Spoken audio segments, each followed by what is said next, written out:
হিসাবে স্বীকৃত। গত 15-16 বছর আওয়ামী সরকারের আমলে এই ওবায়দুল কাদের এবং সাইফুল জাহানের মতো লোকেরা আমাদের নোয়াখালী বিভাগ আনতে পারে নাই। কিন্তু ইনশাআল্লাহ এখন মানুষ জেগে উঠেছে, নোয়াখালীর মানুষের যুবক সবাই নোয়াখালীর বিভাগ ছাড়া মাঠ ছাড়বে না ইনশাআল্লাহ।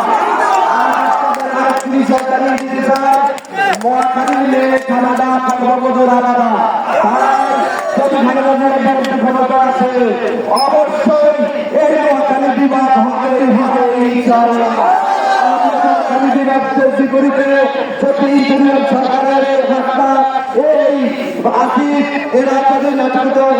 সৃষ্টি করে এরা যদি তাদের ব্যবহার করে তাদের থেকে আমরা আনবো